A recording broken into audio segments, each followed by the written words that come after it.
Welcome in to Around the Felt, continuing our mini-series heading into the 2025 NFL season. Tonight's episode, we're breaking down the Cincinnati Bengals, a team that I hold near and dear to my heart, meaning my wallet, that let me down quite a bit in 2024. But here we are, new season, fresh start. Joining me tonight, as always, my co-host, Reagan Loescher. I'm Colin. Yes, Reagan, sir. how we doing? Oh, we're doing great, dude. We're doing great. I'm excited to talk one of the most interesting teams in football, we've seen this team in the Super Bowl and we've seen this team, choke and not even make the playoffs. And it's at the end of the day, there's one thing that's been consistent. They got Joe Burrow. So it's hard to predict them because we've seen a healthy Joe Burrow get into the Super Bowl and we've seen a healthy Joe Burrow have them win 9 games like they did last year and miss the playoffs. Yeah, not to any fault of Joe Burrow's, based on the season that he had. It was actually a disgustingly good season. But when you can't stop a nosebleed, you're not going to win a Super Bowl. And well, also losing to the Patriots week 1, that hurts. Oh, yeah, and knocking me out of Survivor. Yep, that hurts too. Note to self, don't take the Bengals week 1 in 2025. But to talk about the 2025 Cincinnati Bengals, their win total set at 9.5. Seems right when you look at this roster. Some additions. Really not much. Very quiet in free agency. It was more so, let's keep our own guys in-house. Of course, the massive extensions to Shamar Chase and T. Higgins. Still waiting on Trey Hendrickson at the time of this recording, but we're assuming that's going to get done. But those additions mostly came to the draft. Shamar Stewart, the edge rusher out of Texas A&M. Demetrius Knight, linebacker from South Carolina in the second round. They're hoping those two players can help turn around this defense. Some losses. Sam Hubbard retired, a cornerstone of this team. Mike Hilton, Alex Kappa, Trent Brown, Von Bell, and Sheldon Rankin. So a lot of vets have exited this team. I'll leave it up to you, my friend. What record do you project the Cincinnati Bengals will have in 2025? I have the Bengals bouncing back. I have the Bengals going 10-7. Whoa! Yeah. Wow. Man, I am going to say that they're finally going to get back on that track that we saw 2 years ago when they were in the Super Bowl. I understand there's the issues on the defense, but I think they'll make the proper adjustments. I still do think that they're going to figure out the contracts with, Hendrickson, and I would hope with Stewart. That's one of the weirdest situations I've seen in recent memory. Yeah, it's kind of odd that he's still not signed yet because I get the Hendrickson thing, coming off of as many sacks as he wants. I'm sure they'll figure it out. Usually those things with star players have a way of figuring themselves out in one way or another. But the Stewart situation, very odd. Very odd. But yeah, I mean, the offense is so sick. I love really all their weapons. Chase Brown is a fucking stud.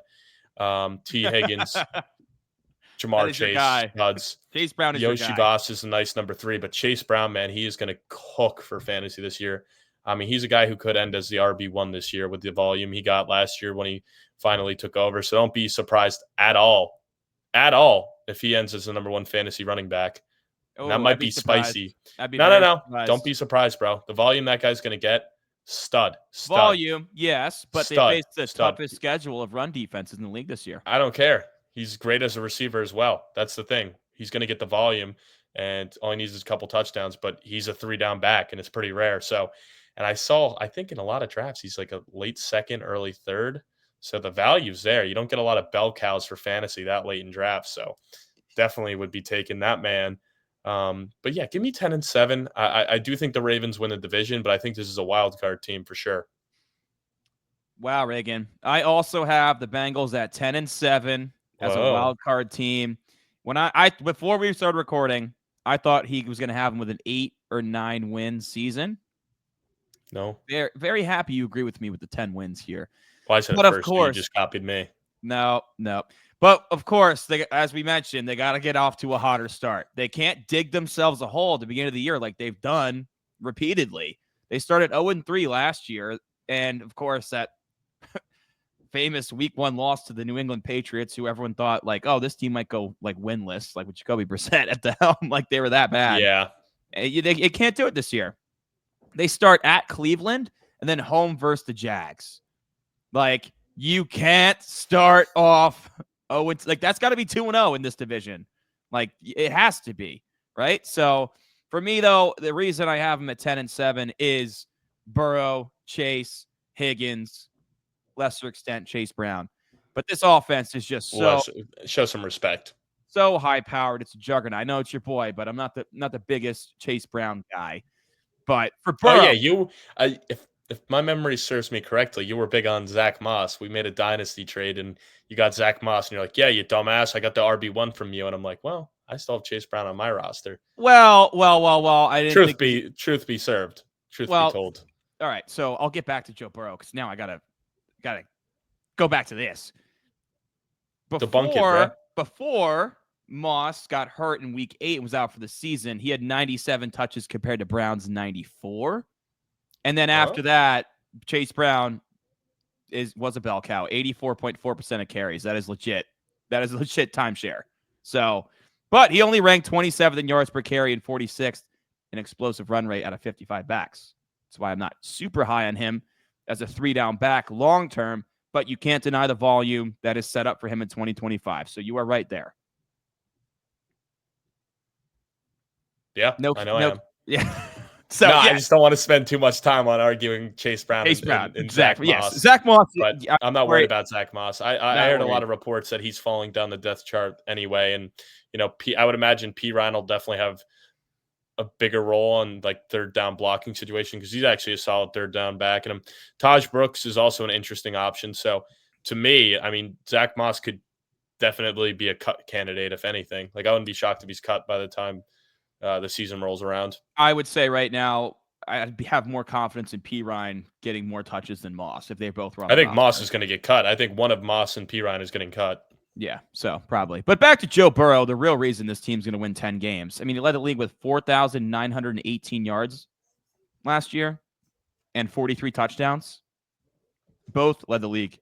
Insane. Now, part of that is their defense couldn't stop a nosebleed, so they were chucking the ball around the yard all the time. But another part of that is Joe Burrow is one of the only quarterbacks in the league that you could line up in shotgun all game and just have him drop back and carve defenses apart, and it's going to work. Right? Like a lot of quarterbacks need some play action, some schematic advantages to be successful. Joe Burrow, doesn't matter. No motion, nothing. Just line him up. I'm gonna carve him up. And that's what he does. It's literally what he does. And then, of course, Ja'Marr Chase led the league with 127 catches, 1,700 yards, 17 touchdowns. He only played in 12 games, but when he was healthy, he was a stud too. So I'm really happy they got that trio back together.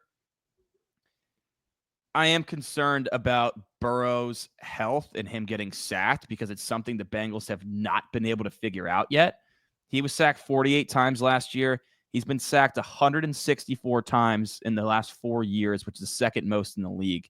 And I know they've tried to fix that O-line, but looking at it right now, I don't love it at all. Like Amarius Mims, still a young player they took out of Georgia, was very bad last year. Orlando Brown at left tackle was also bad. They were 68th and 69th in pass blocking grade, which is terrible. Alex Kappa is gone, luckily, because he was garbage last year. They've drafted a couple guys. They brought in some new guys to compete in the interior. But at the end of the day, you got to protect the most important player for your franchise, and they have not been able to figure that out. So that's one reason I'm concerned. Second, of course, the major reason we're all concerned about this team is how bad that defense is. I mean, they were 24th in pressure rate, 25th in sacks last year, and that's with Hendrickson having 17 and a half sacks, dude. Like, he's just a stat for Trey Hendrickson to show how good he is. That's 2 years in a row he's had 17 and a half sacks. The only other players in NFL history to do that are J.J. Watt and Reggie White. So that sounds like a guy you should lock up long term, right, Reagan? Yeah, I would say so. I mean, 17 sacks in a season, guys, don't really fall off trees. I mean, and if you did have a succession plan and maybe Shamar Stewart, maybe you should pay him. You should probably decide, at least to pay one, if not both, and figure it out. That'd be cool. Instead of, probably your slated top 2 edge rushers not reporting. And I don't know. They literally don't have their top 2 edge rushers there. And Stewart, although he was not a sack guy Stewart at A&M, he is still their number 2 pass rusher. Like, he had 4.5 sacks at Texas A&M. Over the language in the contract, unsigned. He is a raw player, but his athletic tools can't be denied. He had one of the highest relative athletic scores of any defensive lineman in combine history. So they need those guys in the building. I guess they got Miles Murphy too, but he really hasn't panned out either. He's been a bust so far. Chris Jenkins, they took in the second round last year out of Michigan. He was disappointing. He was a rookie, so you're hoping, he could take a step forward as well. But when you have no other player on your team that has more than 8 sacks over the last 2 seasons, you probably should lock up your top 2 edge rushers. So that's a big reason for concern. Also, I mean, their secondary's burnt toast as well. Like, DJ Turner's been okay. He broke his collarbone at the end of last year. The guy they took out of Michigan, the burner with a 4.28 40 at the combine. Safeties, Geno Stones and Jordan Battle. They took in the 3rd round out of Bama a couple years ago. He was a very highly touted recruit. Hasn't lived up to it. Dax Hill tore his ACL in October. The defense is garbage. At the end of the day, I'm just banking on Joe Burrow willing this team to wins like he's done his entire career. Yeah, I mean, he's going to have to. He's going to have to, because even if they do get Hendrickson and Stewart back, which I think they'll get both, it's still going to be an issue. So it just comes down to the fact that I think this team will be better, though they won't take as long to wake up, is basically what I'm predicting this year, where it took them the second half of the year to figure it all out. I think they unlocked a lot with Chase Brown, because that's another thing. I mean, you highlighted it earlier, and like when he took over and stuff, and that was when they started to win a lot of games. So I think that was the final key to unlocking their offense and its full skill set. And obviously on the defensive side of things, Hendrickson's just kept dominating, but I do think they get it done. I do think they're in the playoffs. And once you get into the playoffs, anything's possible. And one thing is Joe Burrow's proven that he can at least get to the dance, where every other quarterback in the AFC right now, like out of the relevant ones, outside of Mahomes, hasn't been able to. So yeah, he's the only one that's gone into Arrowhead and got the job done, which is why I was very bullish on him last year. I actually had him going to the Super Bowl. They didn't even make the dance. So not as bullish on him this year. I'm not going to get bit 2 years in a row. But would it shock me if it's a Joe Burrow, Patrick Mahomes AFC Championship? No, it would not. No. So we're both at 10-7, and we both clearly have Joe Burrow as the MVP. Yeah. But who is your X factor? Yeah, I mean, I would say it's got to be, the defensive. I mean, really, just like the whole defense. I mean, maybe you can go to like new DC Al Golden taking over for Lou Anaromo to see if that could spice things up. I mean, I would say Shamar Stewart too. Like, obviously they spent, a top 20 pick on him, so you would hope that they hit on another defensive pick and that he can show like these raw tools of why you take him there without the huge production. So I say he could be a huge X factor. I mean, he's obviously been a lot in the media with not getting the contracts, but that's a big X factor to me right out of the gate. Yeah, absolutely. Also, quick side note on the contracts. You see that 30 of the 32 second-round picks are still unsigned as well over guaranteed money? Like, I don't know what's going on, but it's very weird that the rookies are now like, whoa. What are we doing here? That's why the Jets didn't draft the second rounder. Let's go. That's why the Giants didn't either. Moved up in the first, baby. Come on. Let's go. Look at our GMs thinking smarter, not harder. Yeah. My X factor is Stewart's a phenomenal pick. I went with Hendrickson. Okay. And that's just signing the paper and getting on the field because, God damn it, they need him really, really bad. And if they are that bad, bottom 8 in the league in pressure rate and sacks with his production, without him, this team is royally screwed. So, Hendrickson, get your money, but they need you bad to get on the field. They do need him bad. So I'm assuming your rookie of the year will be Shamar Stewart then as well? Yeah. Yes. It's hard to go a different route. I'll just shout out Demetrius Knight, the linebacker they took in the second round. He's very athletic. He's going to start immediately, like they need it. He is 25 years old, so he's on the older side, so hopefully not as many growing pains as a typical young linebacker picked. But if Stewart's not going to have that production like A&M, or they're not going to get him signed, let's take the linebacker that's slated to start right away. They need him. Unless he's going to get absolutely toasted, then that's a terrible call out of me. All right, Depoy, definitely Hendrickson. Let's go fantasy, though. Outside of Jamar Chase, obviously. I know Chase Brown's your guy. Anyone else strike your interest? Yeah, I mean, I'm interested in Burton. Jermaine Burton just because he was pretty good at Alabama. He didn't get a whole lot of playing time last year. He showed some flashes here and there. He's definitely a guy more for Dynasty that I'm telling you to just like throw on the back of your benches for now, see if something happens. Obviously this team doesn't have a whole lot of cap space, so maybe down the line, they move Higgins or Chase. But for just like your redraft leagues, I mean, Mike Gesicki, with just the fact that there's going to be a high-powered offense, they're probably going to be in a lot of shootouts. Like with how sparse the tight end position can be, I mean, he's definitely not a bad idea to throw in there, knowing that there's going to be pretty much most weeks that Burrow's going to throw the ball 50 times, and if Gesicki gets like 5 catches and falls in the end zone, like, hey, that could end up being the tight end 1 on the week, because we've seen weeks where there's no tight ends that even crack 10 points because it's just that sparse at times. Yeah, I tell you what, I like the Gesicki call a lot. I mean, he was kind of on my radar too. Not that you're going to feel comfortable with him every week, but he certainly can have big weeks for you. So I like that. That's also a position that you don't have to feel comfortable at every week. I mean, unless you have, the Trey McBrides, the George Kittles, I mean, the Kelsey of most years, like you're kind of punting the position and treating it like a kicker, or you're streaming it based off of matchups and situations. So, that's why you can get away with it. It's not like you're looking at your wide receiver 2 or your running back 2. Yeah. I'm going to just give some shout out to T. Higgins. Definitely gets overshadowed by Jamar Chase, but don't feel like it's a bad pick in round 4 or 5 taking T. Higgins, because when they were on the field together last year, Higgins was phenomenal as well. Like, he was a wide receiver 1 in his own right.